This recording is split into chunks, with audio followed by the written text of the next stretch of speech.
CPM Alappuzha ജില്ലാ സമ്മേളനത്തിന് തുടക്കമായി. BS അച്യുതാനന്ദൻ ദീപശിഖ കൊളുത്തി. G. സുധാകരൻ പതാക ഉയർത്തിയോടെയാണ് സമ്മേളനത്തിന് തുടക്കമായത്. ഇപ്പോൾ സമ്മേളനം ഉദ്ഘാടനം ചെയ്തുകൊണ്ട് CPM സംസ്ഥാന സെക്രട്ടറി കോടിയേരി ബാലകൃഷ്ണൻ സംസാരിക്കുകയാണ്. സാമ്രാജ്യത്തിന്റെ കാഴ്ചപ്പാടുകൾ വിജയം വരിക്കാൻ കഴിഞ്ഞിട്ടില്ല എന്നാണ് വ്യക്തമാക്കപ്പെട്ടിട്ടുള്ളത്. ചൈന, വിയറ്റ്നാം, കൊറിയ, ക്യൂബ, ചെറിയ രാഷ്ട്രമായിട്ടുള്ള ലാവോസ്, ഇവയൊക്കെ തന്നെ സോഷ്യലിസ്റ്റ് പാതയിൽ അടിയുറച്ചു നിന്നുകൊണ്ട് പ്രവർത്തിക്കുന്ന കാഴ്ചയാണ് സോവിയറ്റ് യൂണിയൻ്റെ തകർച്ചയ്ക്ക് ശേഷവും ലോകത്ത് ഉള്ള വസ്തുത ശ്രദ്ധേയമാക്കി തീർത്തിട്ടുള്ളത്. ഇന്നും ലോക സംഭവഗതികളെ സ്വാധീനിക്കുന്ന പ്രധാനപ്പെട്ട വൈരുദ്ധ്യങ്ങളിലൊന്നായി സാമ്രാജ്യത്വവും സോഷ്യലിസവും തമ്മിലുള്ള വൈരുദ്ധ്യം നിലനിൽക്കുന്നുണ്ട് എന്നതാണ് ഈ വസ്തുത വ്യക്തമാക്കുന്നത്. സോഷ്യലിസ്റ്റ് രാഷ്ട്രങ്ങൾ എന്നുള്ള നിലയിൽ ജനകീയ ചൈന കൂടുതൽ സാമ്പത്തിക പുരോഗതി നേടി ദാരിദ്ര്യ നിർമ്മാർജ്ജനം 2020 പൂർത്തീകരിക്കാൻ കഴിയും എന്ന് പ്രഖ്യാപിച്ചു കഴിഞ്ഞിരിക്കുകയാണ്. ചൈനീസ് കമ്മ്യൂണിസ്റ്റ് പാർട്ടിയുടെ 19ാം പാർട്ടി കോൺഗ്രസ്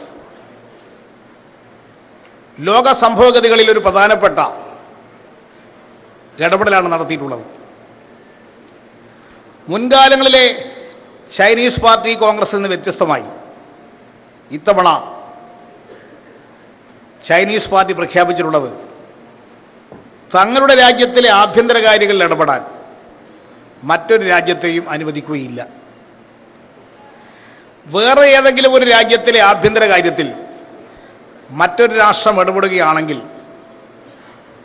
അത്തരം കാര്യങ്ങളെ ഞങ്ങൾ മൗനം പാലിക്കുന്ന സ്ഥിതി ഉണ്ടാവുകയില്ല എന്നൊരു പ്രഖ്യാപനം നടത്തി എന്നുള്ളത് ലോക സംഭവഗതികളിൽ പ്രധാനപ്പെട്ട ഒരു ഘടകമായി ഇപ്പോൾ മാറിയിട്ടുണ്ട്. ഇതിൻ്റെ ഫലമായി ചൈനയെ വളഞ്ഞിട്ട് ആക്രമിക്കുക എന്ന നിലപാടിലേക്ക് അമേരിക്കൻ സാമ്രാജ്യത്വം ചെന്നെത്തിയിരിക്കുകയാണ്. ചൈനയ്ക്കെതിരെ ജപ്പാൻ, ഓസ്ട്രേലിയ, ഇന്ത്യ, അമേരിക്ക ചേർന്നൊരു അച്ചുതണ്ട് രൂപപ്പെട്ട് കഴിഞ്ഞിരിക്കുകയാണ്. ഇത് ചൈനയെ പ്രതിരോധിക്കാനുള്ള സാമ്രാജ്യത്വ ഇടപെടൽ വർദ്ധിച്ചു വന്നിട്ടുണ്ട് എന്നതാണ് ഈ സംഭവങ്ങൾ വ്യക്തമാക്കുന്നത്. വിയറ്റ്നാം സോഷ്യലിസ്റ്റ് പാതയിൽ തന്നെയാണ് നിർമ്മാണ പ്രവർത്തനവുമായി മുന്നോട്ട് പോകുന്നത്.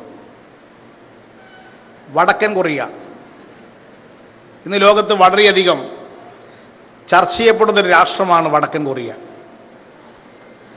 വടക്കൻ കൊറിയയെ ഇല്ലാതാക്കുക എന്നതാണ് അമേരിക്കൻ സാമ്രാജ്യത്തിൻ്റെ ഉദ്ദേശം. തെക്കൻ കൊറിയയെ ആയുധവൽക്കരിച്ച് വടക്കൻ കൊറിയയെ ആക്രമിക്കാൻ എല്ലാ സന്നാഹങ്ങളും അമേരിക്ക ഒരുക്കിക്കൊണ്ടിരിക്കുകയാണ്. ഇതിനെ പ്രതിരോധിക്കാനുള്ള ബാധ്യത വടക്കൻ കൊറിയക്കുണ്ട്. വടക്കൻ കൊറിയ വളരെയധികം പ്രകൃതി വിഭവങ്ങളുള്ള രാഷ്ട്രമാണ്. ആ പ്രകൃതി വിഭവങ്ങൾ ഉപയോഗിച്ച് ആ രാഷ്ട്രത്തിന് വലിയ സാമ്പത്തിക വളർച്ച നേടാൻ സാധിക്കും. എന്നാൽ അത്തരം വികസന പദ്ധതികൾ ഏറ്റെടുക്കാൻ വടക്കൻ കൊറിയയെ അനുവദിക്കാത്ത വിധത്തിൽ സൈനികമായി വടക്കൻ കൊറിയക്കെതിരായ കേന്ദ്രീകരണമാണ് അമേരിക്ക നടത്തിക്കൊണ്ടിരിക്കുന്നത്. ഇതിനെ പ്രതിരോധിക്കണം. അതിനുവേണ്ടിയാണ് വടക്കൻ കൊറിയ സൈനിക ശക്തി വികസിപ്പിക്കാൻ തീരുമാനിച്ചിട്ടുള്ളത്. ഇതിൻ്റെ ഫലമായി രാജ്യത്തിൻ്റെ വികസനത്തിന് വേണ്ടിയും ക്ഷേമപ്രവർത്തനത്തിന് വേണ്ടിയും ചെലവഴിക്കേണ്ടുന്ന വലിയൊരു ഭാഗം തുക സൈനിക പദ്ധതിക്ക് വേണ്ടി മാറ്റിവെക്കാൻ വടക്കൻ കൊറിയ നിർബന്ധിതമായിട്ടുണ്ട്. അത് ആ രാജ്യത്തിൻ്റെ നിലനിൽപ്പിന് വേണ്ടി വടക്കൻ കൊറിയയ്ക്ക് സ്വീകരിക്കേണ്ടി വന്ന നടപടിയുടെ ഭാഗം മാത്രമാണ്. ഇതോടൊപ്പം ക്യൂബ, അമേരിക്കൻ പ്രസിഡന്റ് ട്രംപ് അധികാരത്തിൽ വന്നതോടുകൂടി നേരത്തെ ഒബാമ സ്വീകരിച്ച നിലപാടിൽ നിന്ന് വ്യത്യസ്തമായി ക്യൂബയെ ഉപരോധം ശക്തിപ്പെടുത്തി ക്യൂബയെ ഇല്ലാതാക്കാനുള്ള ശ്രമം ശക്തിപ്പെടുത്തിയിരിക്കുകയാണ്. ഇതിനെ പ്രതിരോധിക്കാൻ ക്യൂബ സോഷ്യലിസം അല്ലെങ്കിൽ മരണം എന്ന് പ്രഖ്യാപിച്ചുകൊണ്ട് ക്യൂബയുടെ വികസന പദ്ധതികളുമായി ആ രാഷ്ട്രം മുന്നോട്ട് പോവുകയാണ്. ഫിദൽ കാസ്ട്രോ അധികാരത്ത് മാറിയതോടുകൂടി ക്യൂബയെ ഇല്ലാതാക്കാമെന്നായിരുന്നു അമേരിക്കയുടെ കണക്കുകൂട്ടൽ. എന്നാൽ ആ കണക്കുകൂട്ടലുകളെ തെറ്റിച്ചുകൊണ്ട് ക്യൂബ കൂടുതൽ ശക്തമായി മുന്നോട്ട് പോയിക്കൊണ്ടിരിക്കുകയാണ്. ഈ രാഷ്ട്രങ്ങൾക്കെതിരായി അമേരിക്കൻ സാമ്രാജ്യത്വം നടത്തിക്കൊണ്ടിരിക്കുന്ന കടന്നാക്രമണം സാമ്രാജ്യത്വവും സോഷ്യലിസവും തമ്മിലുള്ള വൈരുദ്ധ്യം ഇല്ലാതാവുകയല്ല, അതെല്ലാം മൂർച്ഛിച്ചു വരികയാണ് ചെയ്യുന്നത് എന്നത് വ്യക്തമാക്കുന്ന സംഭവങ്ങളാണ്. ഇതോടൊപ്പം സാമ്രാജ്യത്വവും മൂന്നാം ലോക രാജ്യങ്ങളും തമ്മിലുള്ള സംഘർഷങ്ങൾ മൂർച്ഛിച്ചു വരികയാണ്. ലോകത്തിൻ്റെ വിവിധ ഭാഗങ്ങളിൽ അമേരിക്ക നടത്തിക്കൊണ്ടിരിക്കുന്ന ഇടപെടലുകൾ ഇതിൻ്റെ ഭാഗമാണ്. മൂന്നാം ലോക രാജ്യങ്ങളെ ഭീഷണിപ്പെടുത്തി അമേരിക്കയുടെ കൂടെ നിർത്തുക എന്ന തന്ത്രത്തിൻ്റെ ഭാഗമാണിത്. ഇതിൻ്റെ അടിസ്ഥാനത്തിലാണ് ഇറാഖിനെതിരായും ലിബിയക്കെതിരായിട്ടും അമേരിക്ക ആക്രമണം സംഘടിപ്പിച്ച് ആ രണ്ട് രാജ്യങ്ങളിലെയും മതനിരപേക്ഷ നിലപാട് സ്വീകരിക്കുന്ന ഭരണകൂടങ്ങളെ ഇല്ലാതാക്കുകയും ഭരണാധികാരികളെ വധിക്കുകയും ചെയ്തുകൊണ്ട് ഇടപെടൽ നടത്തിയത് മൂന്നാം ലോക രാജ്യങ്ങളെ കീഴ്പ്പെടുത്തുക, അവിടെയുള്ള പ്രകൃതി വിഭവങ്ങൾ കൈയടക്കുക എന്ന അമേരിക്കയുടെ ഇടപാടിൻ്റെ ഭാഗമാണ്. ഇതേ നിലയിലാണ് ഇപ്പോൾ ഖത്തറിനെതിരെ അമേരിക്ക സഹായത്തോടു കൂടി നടത്തിക്കൊണ്ടിരിക്കുന്ന ഇപ്പോഴത്തെ പുതിയ ഇടപെടലുകൾ. സിറിയക്കെതിരായിട്ടും ഇറാനെതിരായിട്ടുമുള്ള ആക്രമണങ്ങൾ അമേരിക്ക ശക്തിപ്പെടുത്തിയിരിക്കുകയാണ്. CPM ആലപ്പുഴ ജില്ലാ സമ്മേളനം ഉദ്ഘാടനം ചെയ്തുകൊണ്ട് CPM സംസ്ഥാന സെക്രട്ടറി കോടിയേരി ബാലകൃഷ്ണൻ സംസാരിക്കുകയാണ്. പ്രകടമായ തെളിവാണ്. ഇതോടൊപ്പം സാമ്രാജ്യത്വ രാജ്യങ്ങൾ തമ്മിലുള്ള വൈരുദ്ധ്യങ്ങളും ലോകത്ത് മൂർച്ഛിച്ചു വരുന്നുണ്ട്. യൂറോപ്യൻ യൂണിയൻ സ്ഥാപിക്കപ്പെട്ടത് ഏകധ്രുവ ലോകം സ്ഥാപിക്കാനുള്ള അമേരിക്കൻ തന്ത്രത്തിൻ്റെ ഭാഗമായിരുന്നു. എന്നാൽ യൂറോപ്യൻ യൂണിയൻ്റെ തന്നെ നിലനിൽപ്പില്ല എന്ന സ്ഥിതിവിശേഷമാണ് ഇപ്പോൾ വളർന്നു വന്നിട്ടുള്ളത്. യൂറോപ്യൻ യൂണിയനിൽ നിന്ന് വിട്ടുപോകാൻ ബ്രിട്ടൻ തീരുമാനിച്ചത് ഏകധ്രുവ ലോകം എന്നുള്ള അമേരിക്കൻ തന്ത്രത്തിന് ഏറ്റൊരു തിരിച്ചടിയാണ്. അമേരിക്ക പറയുന്ന അതേപടി അംഗീകരിച്ചു കൊടുക്കുക എന്നുള്ള ഒരു ലോകക്രമം സ്ഥാപിക്കാൻ മറ്റ് സാമ്രാജ്യത്വ രാജ്യങ്ങൾ അതേപടി അംഗീകരിച്ചു കൊടുക്കുന്നില്ല. ഇപ്പോൾ ഇസ്രായേലിൻ്റെ തലസ്ഥാനമായി ജെറൂസലേം പ്രഖ്യാപിച്ചത് അമേരിക്കൻ പ്രസിഡന്റ് ട്രംപാണ്. ഐക്യരാഷ്ട്രസഭ 1947 അംഗീകരിച്ച തീരുമാനത്തിന് വിരുദ്ധമായി ഏകപക്ഷീയമായി അമേരിക്കൻ പ്രസിഡന്റ് നടത്തിയ ഒരു പ്രഖ്യാപനമാണ് ജെറൂസലേം ഇസ്രയേലിൻ്റെ തലസ്ഥാനമായി പ്രഖ്യാപിച്ചത്. വിവിധ മതവിഭാഗങ്ങളിൽപ്പെട്ടവരുടെ ആരാധനാ കേന്ദ്രങ്ങൾ ഉൾക്കൊള്ളുന്ന ഒരു പ്രധാനപ്പെട്ട നഗരമായി കണക്കാക്കുന്ന ജെറൂസലേം ഐക്യരാഷ്ട്രസഭ എടുത്ത ആ തീരുമാനം മാറ്റാൻ അമേരിക്കക്ക് എന്താണ് അധികാരമുള്ളത്? ഒരു ലോക രാഷ്ട്രത്തിൻ്റെ അധിപനായി ട്രംപ് ഇന്ന് പ്രവർത്തിക്കുകയാണ്. സ്വയം ട്രംപ് അധികാരം പ്രയോഗിക്കുകയാണ് ചെയ്യുന്നത്. എന്നാൽ ഈ നിലപാടിനെ 51 രാഷ്ട്രങ്ങൾ ഭരണാധികാരികൾ ട്രംപിന്റെ നിലപാടിനോട് വിയോജിച്ചു. ഐക്യരാഷ്ട്രസഭ ട്രംപിന്റെ നിലപാടിനെ അംഗീകരിക്കാൻ കൂട്ടാക്കുന്നില്ല. ഇത് സാമ്രാജ്യത്വ രാജ്യങ്ങൾ എല്ലാം അമേരിക്ക പറയുന്നതിനനുസരിച്ച് നിൽക്കുന്ന സ്ഥിതി ഇന്ന് ലോകത്ത് നിലനിൽക്കുന്നില്ല എന്നത് വ്യക്തമാക്കുന്ന ഘടകമാണ്. ഇതോടൊപ്പം തന്നെ എല്ലാ മുതലാളിത്ത രാജ്യങ്ങളും ഭരണകൂടവും ജനങ്ങളും തമ്മിലുള്ള ഏറ്റുമുട്ടൽ ശക്തിപ്പെട്ടുകൊണ്ടിരിക്കുകയാണ്. വിവിധ രാജ്യങ്ങളിൽ നടക്കുന്ന ഇത്തരം സംഭവങ്ങളുടെ വിശദാംശങ്ങൾ കുറേയധികം സമീപകാലത്ത് പുറത്തു വന്നിട്ടുണ്ട്. ഇതിൽ ബ്രിട്ടനിൽ നടന്നിട്ടുള്ള പോരാട്ടം ലോകത്തിൻ്റെ ശ്രദ്ധ പിടിച്ചു പറ്റിയിട്ടുണ്ട്. അവിടുത്തെ ലേബർ പാർട്ടി നേരത്തെ ഉദാരവൽക്കരണ സാമ്പത്തിക നയത്തിന് അനുകൂലമായ ഒരു നിലപാട് സ്വീകരിച്ച കക്ഷിയായിരുന്നു. അതിൻ്റെ അടിസ്ഥാനത്തിൽ ഉദാരവൽക്കരണത്തിന് ഒരു എതിരില്ലാത്ത ഒരു സ്ഥിതിവിശേഷമാണ് ബ്രിട്ടനിൽ ഉണ്ടായിരുന്നത്. എന്നാൽ അവിടുത്തെ ലേബർ പാർട്ടി ഈ നിലപാടിനെതിരെ ശക്തമായി പ്രക്ഷോഭണം ഏറ്റെടുത്തോടുകൂടി ഉദാരവൽക്കരണ സാമ്പത്തിക നയത്തിൻ്റെ കെടുതിക്കെതിരായി ജനങ്ങൾ അണിനിരക്കാൻ തുടങ്ങി. അതിന്റെ ഫലമായി തൊഴിലാളി. മറ്റു വാർത്തകളിലേക്ക്. സുപ്രീം കോടതിയിലെ പ്രതിസന്ധി തുടരുകയാണ്. ജുഡീഷ്യറിയിലെ BJPയുടെ ഇടപെടൽ വെളിച്ചത്ത് കൊണ്ടുവരണമെന്നതാണ് ജഡ്ജിമാരുടെ പ്രധാന ആവശ്യമെന്നാണ് സൂചന. ചീഫ് ജസ്റ്റിസിന്റെ ബെഞ്ചിൽ അയോധ്യ കേസ് ഉൾപ്പെടെ പരിഗണിക്കാനിരിക്കെയാണ് ജഡ്ജിമാരെ തുറന്നു പറച്ചിൽ എന്നതാണ് ഈ സ്ഥിതിഗതികൾ കൂടുതൽ രൂക്ഷമാക്കുന്നത്. അതേസമയം പ്രധാനമന്ത്രിയുടെ പ്രിൻസിപ്പൽ സെക്രട്ടറിക്ക് തന്നെ കാണാനുള്ള അനുമതി ചീഫ് ജസ്റ്റിസ് ദീപക് മിശ്ര നിഷേധിച്ചു. അതിനിടെ തങ്ങൾ നടത്തിയത് അച്ചടക്ക ലംഘനമല്ലെന്ന് ജസ്റ്റിസ് കുര്യൻ ജോസഫ് പ്രതികരിച്ചു. വിവരങ്ങളുമായി സന്തോഷ് സർലിംഗ് ചേരുന്നുണ്ട്. സർലിംഗ്, എവിടെയാണ്, അതായത് ലോയ കേസിൽ ഒരുപക്ഷെ ദീപക് മിശ്രയുടെ ഇടപെടൽ, എടുത്ത നിലപാട് ഈ വിഷയത്തിലെ BJP താൽപര്യം സംരക്ഷിക്കുന്നതായിരുന്നു എന്ന് വളരെ കൃത്യമായി ചൂണ്ടിക്കാണിച്ചുകൊണ്ടാണ് ഈ 4 ജഡ്ജിമാർ ഇന്നലെ പ്രതിഷേധിച്ചത്. ആ ഒരു സാഹചര്യത്തിലാണ് ഈ അയോധ്യ കേസ് കൂടി പരിഗണിക്കാനിരിക്കുന്ന ഒരു സാഹചര്യത്തിലായിരുന്നു, ഒരുപക്ഷെ ഒരു വലിയ അപകടം കൂടി മുന്നിൽ കണ്ടുകൊണ്ടുള്ള സാഹചര്യത്തിലായിരുന്നു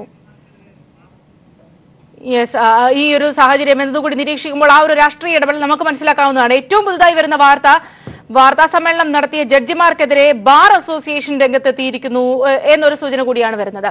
ഇപ്പോഴത്തെ സാഹചര്യങ്ങൾ എങ്ങനെയാണ് സർലി?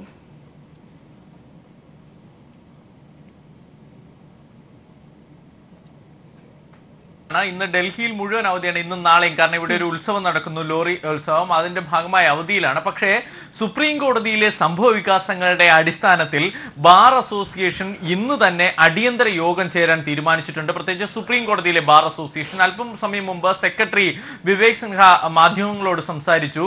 ഈ 4 ജസ്റ്റിസുമാരും വാർത്താ സമ്മേളനം വിളിച്ചത് ശരിയല്ല എന്നാണ് അദ്ദേഹം പറഞ്ഞത്. പക്ഷെ ബാർ അസോസിയേഷൻ ഇക്കാര്യത്തിൽ ഒരു കൂട്ടായ ചർച്ച നടത്തി അന്തിമ തീരുമാനം എടുത്തതിന് ശേഷം മാധ്യമങ്ങളെ കാണും എന്നറിയിച്ചിട്ടുണ്ട്. വൈകുന്നേരം 5 മണിക്കാണ് ബാർ അസോസിയേഷൻ യോഗം വിളിച്ചിരിക്കുന്നത്. അതിനുശേഷം ഇവർ മാധ്യമങ്ങളെ കാണുന്നുണ്ട്, അവരുടെ നിലപാട് ആരായും. ഇത് ഒരു ഭാഗത്ത് പോകുന്നു. മറ്റു ഭാഗത്ത് കേന്ദ്ര സർക്കാർ തന്നെ ഇതിനിടയിൽ ചീഫ് ജസ്റ്റിസുമായി ചില ചർച്ചകൾക്ക് തയ്യാറായിട്ടുണ്ട്. പ്രത്യേകിച്ച് പ്രധാനമന്ത്രിയുടെ ഓഫീസിലെ പ്രിൻസിപ്പൽ സെക്രട്ടറി ചീഫ് ജസ്റ്റിസിനെ കാണാൻ ഇന്നലെ രാത്രിയോടുകൂടി അനുമതി തേടി. പക്ഷേ ഇതുവരെ ചീഫ് ജസ്റ്റിസ് ഓഫ് ഇന്ത്യ അതിന് അനുമതി നൽകിയിട്ടില്ല. ഈ മറ്റു ഭാഗത്താകട്ടെ ഈ 4 ജസ്റ്റിസുമാരും കൂടിക്കാഴ്ചകൾ തുടരുകയാണ്. വിവിധ രാഷ്ട്രീയ, സാമ്പത്തിക, സാമൂഹ്യ മേഖല വിവിധ പ്രമുഖരുമായുള്ള ചർച്ചകൾ തുടരുന്നു. എന്തായാലും ഒരു അഭിപ്രായ ഐക്യമുണ്ടാക്കി പ്രശ്ന പരിഹാരത്തിലുള്ള ശ്രമത്തിലാണ് ഇപ്പോൾ അറ്റോർണി ജനറൽ KK വേണുഗോപാൽ നടത്തുന്നത്. ഈ തുറന്നു പറച്ചിലൂടെ പ്രശ്നങ്ങൾ വഷളാവുകയുള്ളൂ എന്നാണ് അദ്ദേഹത്തിന്റെ പക്ഷം. ഈ 4 ജസ്റ്റിസുമാരുടെയും നിലപാട് പ്രധാനമായും ഉന്നയിച്ചിരിക്കുന്നത് കേസുകൾ പരിഗണിക്കുന്ന രീതിയിൽ സുപ്രീം കോടതി ചീഫ് ജസ്റ്റിസ് മാറ്റം വരുത്തിയെന്നാണ്. അങ്ങനെയെങ്കിൽ ഇനി വരാനുള്ള കേസുകൾ കൂടി ഇത് ബാധിക്കും. അതിലൊന്നാണ് സമയം ആദ്യം തന്നെ ചൂണ്ടിക്കാണിച്ച അയോധ്യ കേസ്. അങ്ങനെ നിരവധി പ്രധാനപ്പെട്ട കേസുകൾ ഇപ്പോൾ സുപ്രീം കോടതിക്ക് മുമ്പിലുണ്ട്. അത് പരിഗണിക്കേണ്ടതുണ്ട്. ഒക്ടോബർ മാസം നിലവിലെ ചീഫ് ജസ്റ്റിസ് ദീപക് മിശ്ര വിരമിക്കുകയാണ്. അതിനു മുമ്പ് തന്നെ അദ്ദേഹം ഈ സുപ്രധാനമായ കേസുകളെല്ലാം പരിഗണിച്ച് തീർപ്പ് കൽപ്പിക്കാനുള്ള ശ്രമത്തിലാണ്. പക്ഷേ 4 ജസ്റ്റിസുമാരും തങ്ങളുടെ പ്രതിഷേധവുമായി എത്തിയ സാഹചര്യത്തിൽ ഇനി ആ കേസുകളുടെ മുന്നോട്ടുള്ള പോക്ക് അതെങ്ങനെ ചീഫ് ജസ്റ്റിസ് തന്നെ കൈകാര്യം ചെയ്യുമോ എന്നൊക്കെ നോക്കി കാണേണ്ടതുണ്ട്. കാര്യങ്ങൾ കൂടുതൽ വഷളാകാതിരിക്കാനുള്ള ശ്രമങ്ങൾ ചീഫ് ജസ്റ്റിസിന്റെ ഭാഗത്ത് നിന്ന് നടത്തുന്ന ഒരു ഒത്തുതീർപ്പിനുള്ള സാധ്യതകൾ പോലും തള്ളിക്കളയുന്നില്ല. പക്ഷെ 4 പേരും പ്രധാനമായി ചൂണ്ടിക്കാണിക്കുന്നത് ഇന്നലെ പറഞ്ഞതിനപ്പുറം കൂടുതൽ പ്രശ്നങ്ങൾ കൂടി ഉണ്ട് എന്നതാണ്. അതുകൂടി പരിഹരിക്കണം. അത് ഇവർക്ക് ഇത്രയും പേർക്ക് പരസ്പരം അറിയാവുള്ളൂ. കാരണം ഇന്നലെ വാർത്താ സമ്മേളനത്തിലും അനീഷ കുറിപ്പിലും അവർ പറയുന്നുണ്ട്, പല കാര്യങ്ങളും തുറന്നു പറഞ്ഞാൽ അത് ഈ ഇൻസ്റ്റിറ്റ്യൂഷന് തന്നെ നാണക്കേടാകും എന്നാണ്. അതുകൊണ്ട് തന്നെ അറിഞ്ഞ് പരിഹരിക്കാനുള്ള ഒരു ശ്രമമാണ് വേണ്ടതെന്നാണ് പറയുന്നത്. അപ്പൊ അത്തരത്തിലുള്ള ഒരു ഉള്ളിലെ ചർച്ചകൾ നടത്തണം. അത്തരം പ്രശ്നങ്ങൾ ഓരോന്നായി എടുത്ത് ചർച്ചയ്ക്ക് എടുക്കണം. എന്നാൽ മാത്രമേ നിലവിലെ പ്രതിസന്ധിക്ക് പരിഹാരമാവുകയുള്ളൂ. തിങ്കളാഴ്ച 4 ജസ്റ്റിസുമാരും തിരിച്ച് സുപ്രീം കോടതിയിൽ എത്തും. ആ സമയത്ത് ഇവർക്ക് കോടതി കേസ് എങ്ങനെയായിരിക്കും, ഇവരോടുള്ള പെരുമാറ്റം, ഇവർക്ക് കോടതി കേസുകൾ ഏതൊക്കെയായിരിക്കും അനുവദിക്കുക എന്നതൊക്കെ എല്ലാവരും ഇപ്പോഴും ശ്രദ്ധിക്കുന്നുണ്ട്. സൗമ്യ, ഇവിടെ ഈ ബാർ അസോസിയേഷന്റെ ഇപ്പോഴത്തെ ഈ ഒരു നിലപാട്, അതായത് നമുക്കറിയാം സ്വാഭാവികമായും നേരത്തെ തന്നെ നിയമവിദഗ്ധർ ചൂണ്ടിക്കാണിച്ചിരുന്നു, ഇവിടെ ജസ്റ്റിസ് ദീപക് മിശ്രയ്ക്കൊപ്പവും കുറച്ച് ആളുകളുണ്ട്, ആ വിധത്തിലുള്ള സപ്പോർട്ടും അദ്ദേഹത്തിനും ലഭിക്കുന്നുണ്ട്. ഇവിടെ ഇതിപ്പോൾ ഈ ബാർ അസോസിയേഷന്റെ ഒരു നിലപാട് കൂടി വരുമ്പോൾ ജഡ്ജിമാർക്കെതിരെ നിലവിൽ തൽക്കാലം നടപടി എടുക്കാതെ കാര്യം ഒതുക്കാമെന്നുള്ളൊരു ശ്രമം നടക്കുന്നുണ്ട്. ഒരുപക്ഷെ അതിന് തിരിച്ചടിയാകുമോ?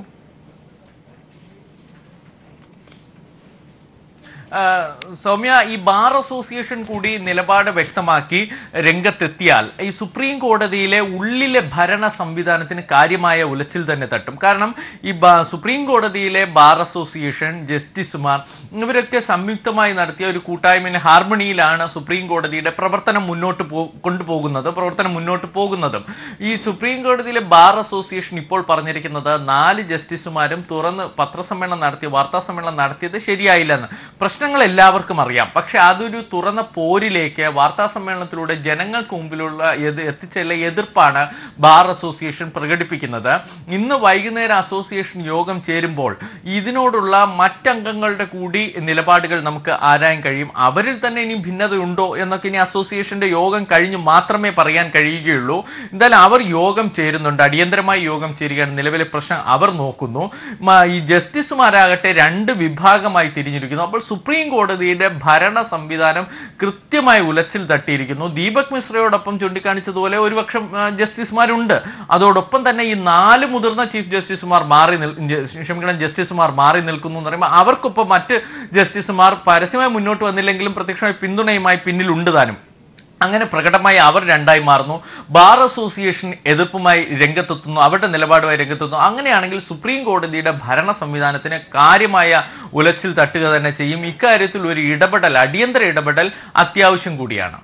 സൗമ്യ, സർലിംഗ്, ഈ ഒരു സാഹചര്യത്തിൽ നിലവിലെ ഒരു രാഷ്ട്രീയ വിഷയം കൂടി ഉയർന്നു വരുന്നത് സ്വാഭാവികമായും സർലിംഗ് നേരത്തെ സൂചിപ്പിച്ചതുപോലെ തന്നെ ലോയ വിഷയം മാത്രമല്ല, അയോധ്യ വിഷയം അടക്കമുള്ള വിഷയങ്ങൾ പരിഗണിക്കാനിരിക്കുന്ന ഒരു പശ്ചാത്തലം ഒക്കെയും ഉണ്ട്.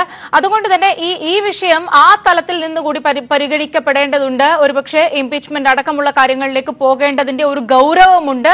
അത് തന്നെയാണ് ഉന്നത നിയമവൃത്തങ്ങളെല്ലാം തന്നെയും ആവശ്യപ്പെടുന്നതും ചൂണ്ടിക്കാട്ടുന്നതും. പക്ഷേ ഇവിടെ സ്വാഭാവികമായും കേന്ദ്ര സർക്കാർ ദീപക് മിശ്രയെ സംരക്ഷിക്കുകയുള്ളൂ.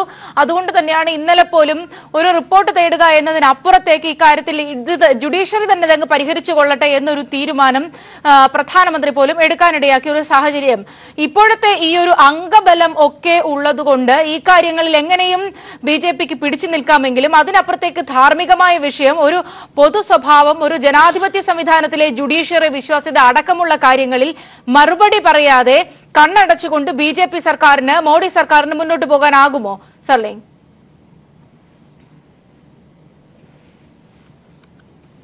സൗമ്യ, ഈ വിഷയം ഇത്രയേറെ വഷളാക്കിയത് കേന്ദ്ര സർക്കാരിന്റെ നിലപാടുകൾ തന്നെയാണ്. 2014 മേയിൽ നരേന്ദ്രമോദി സർക്കാർ അധികാരമേറ്റ ഉടൻ ആദ്യം ചെയ്തത് ജുഡീഷ്യറിയെ വരുതിയിലാക്കാനുള്ള ശ്രമമാണ്. അതിന്റെ ഭാഗമായാണ് ഈ ജഡ്ജി നിയമനത്തിൽ കൃത്യമായ ഇടപെടൽ, ഏകപക്ഷമായ ഇടപെടൽ നടത്തി ജുഡീഷ്യൽ നിയമന കമ്മീഷൻ തന്നെ കൊണ്ടുവന്നത്. അത് പിന്നീട് സുപ്രീം കോടതിക്ക് തള്ളിക്കളയേണ്ടി വന്നു, ഉത്തരവിലൂടെ തന്നെ തള്ളിക്കളഞ്ഞു. അങ്ങനെ പ്രകടമായി കേന്ദ്ര സർക്കാരും സുപ്രീം കോടതിയും തർക്കത്തിലാണ്. അതിനുശേഷം കേന്ദ്ര സർക്കാർ തന്നെയാണ് ഈ ജുഡീഷ്യൽ നിയമന കമ്മീഷനും ജുഡീഷ്യറിയും വരുതിയിലാക്കാൻ സുപ്രീം കോടതിയിൽ തന്നെ ഇടപെടൽ നടത്തി കൃത്യമായ വിഭജനം. ഇപ്പോൾ ഈ രണ്ട് വിഭാഗമായി തിരിഞ്ഞിരിക്കുന്നതിന് പിന്നിൽ പോലും കേന്ദ്ര സർക്കാരിന്റെ കൃത്യമായ കളികളാണ്. അത് നേരത്തെ തന്നെ ഇടപെട്ടിരുന്നുവെങ്കിൽ ഈ പ്രശ്ന പരിഹാരം ഉണ്ടാക്കാൻ കഴിയുമായിരുന്നു, ഒരു വലിയ പൊട്ടിത്തെറിയിലേക്ക് കാര്യങ്ങൾ പോകാതിരിക്കാൻ കഴിയുമായിരുന്നു. പക്ഷെ അതിനവർ ശ്രമിച്ചില്ല എന്ന് മാത്രമല്ല, കാര്യങ്ങൾ കൂടുതൽ കുഴപ്പത്തിലാക്കുകയും ഒരു വിഭാഗം ജസ്റ്റിസുമാർക്ക് പുറത്തുനിന്ന് പിന്തുണ നൽകി കാര്യങ്ങൾ വഷളാക്കുകയൊക്കെ ചെയ്തിരുന്നു. അതാണ് ഇപ്പോൾ ഈ പ്രശ്നത്തിലേക്ക് എത്തിയിരിക്കുന്നത്. അതുകൊണ്ട് തന്നെ ഇപ്പോൾ ഇത് പുറത്തു വരികയും ജഡ്ജി ലോയുടെ മരണവുമായി ബന്ധപ്പെട്ട് പൊട്ടിത്തെറിയിലേക്ക് എത്തുകയും ചെയ്തതുകൊണ്ട് BJP സർക്കാർ ഇക്കാര്യത്തിൽ ഒരു മൗനത്തിലാണ്. കാരണം ഇനി നേരിട്ട് ഇടപെടുന്നത് സൂക്ഷിച്ചു വേണം എന്നതാണ് അവരുടെ ഒരു ഉള്ളിലെ ചർച്ച. അതിന്റെ ഭാഗമായാണ് നിയമ മന്ത്രാലയം പോലും ആദ്യമേ പറഞ്ഞത് ഇത് കോടതിക്കുള്ളിലെ ചില ആഭ്യന്തര തർക്കങ്ങളാണ്, അവർ പരിഹരിക്കട്ടെ. സാധാരണ അങ്ങനെയല്ല. കാരണം സ്വതന്ത്ര ഇന്ത്യയിൽ ആദ്യമായിട്ടാണ് ഇത്ര വലിയ തരത്തിൽ, ഇതിനു മുമ്പ് അടിയന്തരാവസ്ഥ കാലത്ത് ജൂനിയറായ ഒരു ജസ്റ്റിസിനെ ചീഫ് ജസ്റ്റിസ് ആക്കിയാൽ പ്രതിഷേധിച്ച് 3 ജസ്റ്റിസ് രാജിവെച്ചിട്ടുണ്ടായിരിക്കാം. പക്ഷെ ഇപ്പോൾ അങ്ങനെയല്ല. അതിനപ്പുറത്ത് മുതിർന്ന 4 ജസ്റ്റിസുമാർ പരസ്യമായി വാർത്താ സമ്മേളനം നടത്തി ചീഫ് ജസ്റ്റിസിന്മേൽ അവിശ്വാസം രേഖപ്പെടുത്തിയിരിക്കുന്നു. ഈ ഇംപീച്ചോ അല്ലെങ്കിൽ ചീഫ് ജസ്റ്റിസിന്മേൽ നടപടിയോ അടക്കമുള്ള വിശാലമായ കാര്യങ്ങളിലേക്ക് ചർച്ചകൾ പോകണം. പക്ഷെ അവിടെ മൗനത്തിലാകേണ്ടി വന്നത്, കേന്ദ്ര സർക്കാരിന് മൗനത്തിലാകേണ്ടി വന്നത് നേരത്തെ അവർ നടത്തിയ ഇടപെടൽ കൊണ്ടുകൂടിയാണ്. ഇപ്പോഴും അവർ പ്രശ്നങ്ങൾ ദീപക് മിശ്രയ്ക്ക് അനുകൂലമായി നടത്തി തീർക്കാനുള്ള ഒരു ശ്രമത്തിലാണ്. പക്ഷേ ഇംപീച്ച് പോലുള്ള കാര്യങ്ങളിലേക്ക് എളുപ്പത്തിൽ കടക്കാൻ കഴിയില്ല എന്ന് ഈ 4 ജസ്റ്റിസുമാർക്ക് അറിയാം. അതുപോലെ തന്നെ ഇപ്പോൾ ഈ ഒരു പുതുമായ റിപ്പോർട്ടുമായി ബന്ധപ്പെട്ട് ഏറ്റവും പുതിയൊരു വിവരം, പ്രധാനമന്ത്രിയുടെ പ്രിൻസിപ്പൽ സെക്രട്ടറി ചീഫ് ജസ്റ്റിസിനെ കാണാൻ ഒരു ശ്രമം നടത്തിയിരുന്നു. എന്നാൽ അതിനുപോലും ചീഫ് സെക്രട്ടറി ദീപക് മിശ്ര അനുമതി നിഷേധിച്ചു എന്ന തരത്തിലൊക്കെയാണ്. നേരത്തെ തന്നെ ഈ ഒരു കൊളീജിയം സംവിധാനത്തെ ഒപ്പം നിൽക്കുന്ന മറ്റ് ജഡ്ജിമാരെയൊക്കെ മറികടന്നുകൊണ്ട് ദീപക് മിശ്ര ഏകപക്ഷീയമായി തീരുമാനങ്ങൾ എടുക്കുന്നു എന്നതായിരുന്നു. ഇവിടെ ഇപ്പോൾ പല കാര്യങ്ങളിലും പാർലമെന്റിന് പോലും, നമ്മുടെ ജനാധിപത്യ സംവിധാനത്തിൽ പോലും ചീഫ് ജസ്റ്റിസിന്റെ വിഷയത്തിൽ ഇടപെടാനും അതിന്മേലും അധികാരമുണ്ട് എന്നിരിക്കെ ഇത്തരത്തിൽ ചീഫ് ജസ്റ്റിസ് നിലപാട് തുടരുന്നത് ഒരുപക്ഷെ അതൊരു ദുസ്സൂചന തന്നെയല്ലേ? സൗമ്യ, തീർച്ചയായും. കാരണം ഇതിൽ ചീഫ് ജസ്റ്റിസ് കൃത്യമായി ഈ വിഷയത്തിൽ ഇടപെടണമായിരുന്നു. ഇന്നലെ അദ്ദേഹം ഏതെങ്കിലും തരത്തിലുള്ളൊരു ഒത്തുതീർപ്പ് പരിഹാരം ഉണ്ടാക്കും എന്നാണ് പ്രതീക്ഷിക്കപ്പെട്ടിരുന്നത്. അദ്ദേഹം വാർത്താ സമ്മേളനം നടത്തുമെന്ന് ആദ്യമുണ്ടായിരുന്നു. അതിനുശേഷം ഒരു വാർത്താക്കുറിപ്പെങ്കിലും ഇറക്കുമെന്ന് പ്രതീക്ഷിച്ചു. എന്നാൽ അതിൽ നിന്ന് അദ്ദേഹം പിൻവാങ്ങിയതോടുകൂടി ചീഫ് ജസ്റ്റിസ് ഒരു ഒത്തുതീർപ്പിന് ശ്രമിക്കുകയാണ് എന്നാണ് പൊതുവെ പ്രതീക്ഷിക്കപ്പെട്ടിരുന്നത്. അതിനുള്ള നീക്കങ്ങൾ അദ്ദേഹത്തിന്റെ ഭാഗത്തു നിന്നുണ്ടാകും എന്ന് കരുതുകയും ചെയ്തു. പക്ഷേ ഏതാനും ചില ദൂതർ, അദ്ദേഹത്തിനൊപ്പം നിൽക്കുന്ന ഏതാനും ചില ദൂതർ ഈ 4 ജസ്റ്റിസുമാരെ നേരിൽ കണ്ടു എന്നതിനപ്പുറം ഗൗരവപരമായി ഈ വിഷയം പരിഹരിക്കാനുള്ള ഒരു നീക്കവും ഇപ്പോൾ ഇതുവരെ ഉണ്ടായിട്ടില്ല. അറ്റോർണി ജനറൽ KK വേണുഗോപാൽ ഇന്നലെ ഇവരുമായി സംസാരിച്ചതിന്റെ അടിസ്ഥാനത്തിലാണ് ഒരു പ്രതീക്ഷ എന്ന നിലയിൽ അദ്ദേഹം പറഞ്ഞത് ഇന്ന് പ്രശ്നം പരിഹരിക്കുമെന്ന്. ഒരു ഫുൾ കോർട്ട് ഇന്ന് വിളിക്കും എന്നും പ്രതീക്ഷിക്കപ്പെടുന്നു. പക്ഷെ ഫുൾ കോർട്ട് വിളിക്കണമെങ്കിൽ അതിന് നടപടിക്രമങ്ങളുണ്ട്. ഇന്നലെ രാത്രിയെങ്കിലും അടിയന്തരമായ ഇക്കാര്യത്തിൽ ഒരു തീരുമാനം ചീഫ് ജസ്റ്റിസ് ഉണ്ടാക്കണമെന്ന്. ഇന്ന് പല ജസ്റ്റിസുമാരും ഡൽഹിയിലില്ല. കാരണം ഇന്നും നാളെയും ഒരു ദേശീയ അവധി ആയതിനാൽ അവർ പലരും സ്വന്തം സംസ്ഥാനങ്ങളിലേക്കോ മറ്റ് കാര്യങ്ങളിലേക്കോ പോയിട്ടുണ്ട്. അവരാരും ദില്ലിയിലുമില്ല. ഒരു അടിയന്തര ഫുൾ കോർട്ട് വിളിക്കാൻ എല്ലാവരെയും വിളിച്ച് ഡൽഹിയിൽ കൊണ്ടുവന്ന് വിളിക്കുക ഇന്ന് എന്തായാലും സാധ്യമല്ല. അത് ഇന്നലെ ചീഫ് ജസ്റ്റിസ് നടത്തണമായിരുന്നു. അതും ഉണ്ടായില്ല. അതിനുള്ള ഒരു നിർദ്ദേശവും അദ്ദേഹം നൽകിയിട്ടുമില്ല. കാര്യങ്ങൾ വളരെ തണുക്കട്ടെ എന്ന മട്ടിലേക്കാണ് പോകുന്നതെങ്കിൽ വഷളാവുകയുള്ളൂ. കാരണം ബാർ അസോസിയേഷൻ അടക്കമുള്ളവർ രംഗത്തെത്തിയിരിക്കുന്നു. ഇനി അവർ ഈ 4 ജസ്റ്റിസുമാർക്കെതിരെ എന്തെങ്കിലും പറഞ്ഞാൽ അവരെ അനുകൂലിക്കുന്ന മറ്റു അഭിഭാഷകർ അതിനെതിരെ രംഗത്തെത്തും. പ്രശ്നങ്ങൾ കൂടുതൽ മറ്റു ഭരണ തലത്തിലേക്ക് പോകും. ഇപ്പോൾ തന്നെ ബാർ അസോസിയേഷന്റെ പ്രസിഡന്റ് പറഞ്ഞിരിക്കുന്നത് നിരവധിയായ സാഹചര്യങ്ങൾ കൂടി പരിഗണിച്ചുകൊണ്ട് ഈ ഒരു പ്രതിസന്ധി പരിഹരിക്കാനുള്ള നീക്കങ്ങളാണ് നടന്നുകൊണ്ടിരിക്കുന്നത്.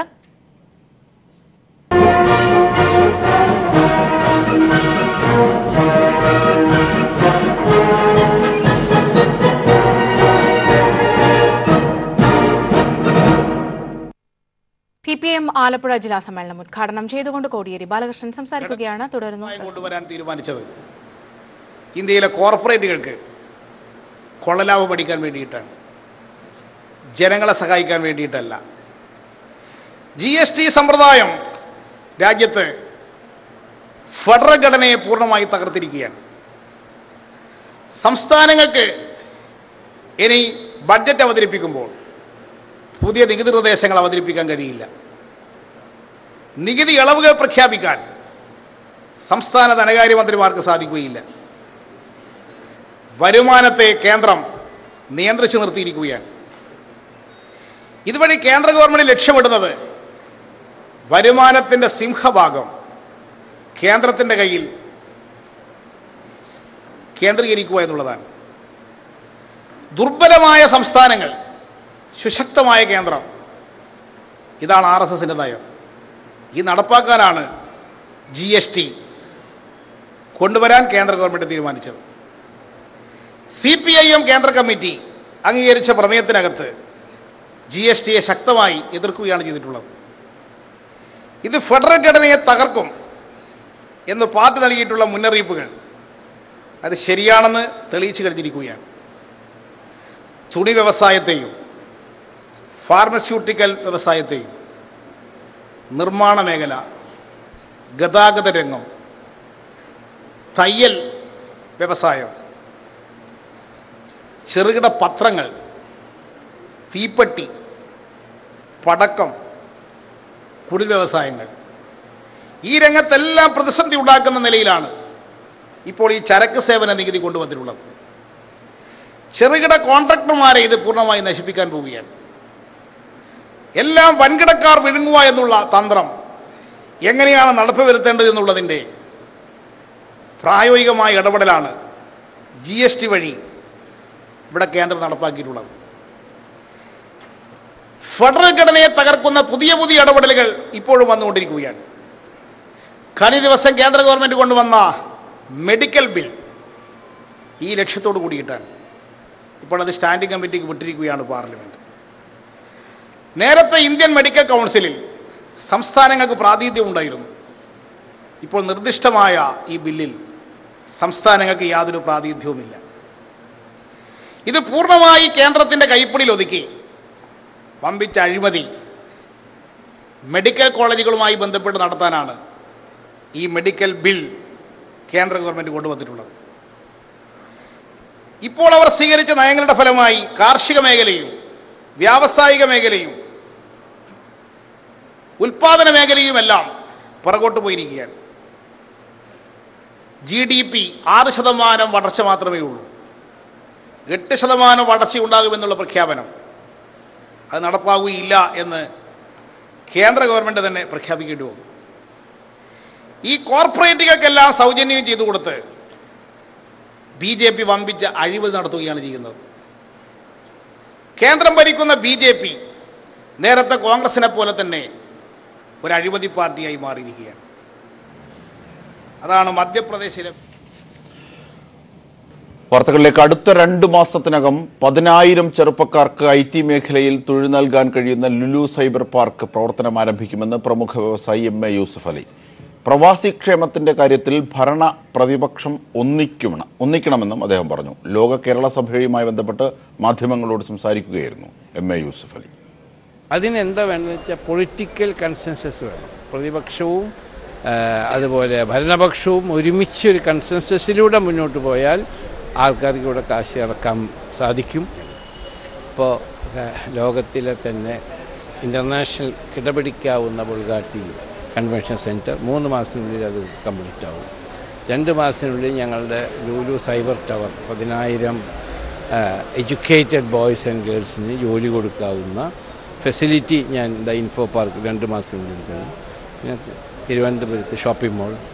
അങ്ങനെ ഞാൻ ലോകത്ത് ചെയ്യുന്നതിൽ ഏറ്റവും ഭംഗിയായി കേരളത്തിൽ ചെയ്യണമെന്നുള്ള അഭിപ്രായമാണ് എനിക്ക്. നിയമസഭയിൽ പുലിയിറങ്ങി. ലോക കേരള സഭയുടെ ഭാഗമായി നിയമസഭാ മന്ദിരത്തിൽ സംഘടിപ്പിച്ച സാംസ്കാരിക പരിപാടിയുടെ വേദിയിലാണ് പുലിയിറങ്ങിയത്. മന്ത്രിമാരും MP-മാരും MLA-മാരും ഉൾപ്പെടെയുള്ള പ്രതിനിധികളിരുന്ന വേദിയിലേക്കാണ് 4 പുലികൾ എത്തിയത്.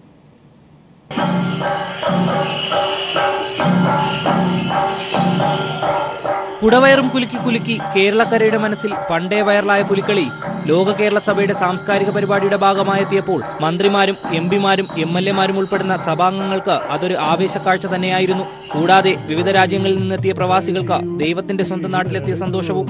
ലോക കേരള സഭയുടെ ഭാഗമായി ജയരാജ് വാര്യരുടെ നേതൃത്വത്തിൽ സംഘടിപ്പിച്ച ദൃശ്യാഷ്ടകം എന്ന സാംസ്കാരിക പരിപാടിയുടെ ഭാഗമായാണ് പുലിക്കളി ഉൾപ്പെടെയുള്ള വിവിധ കലാരൂപങ്ങൾ വേദിയിലെത്തിയത്.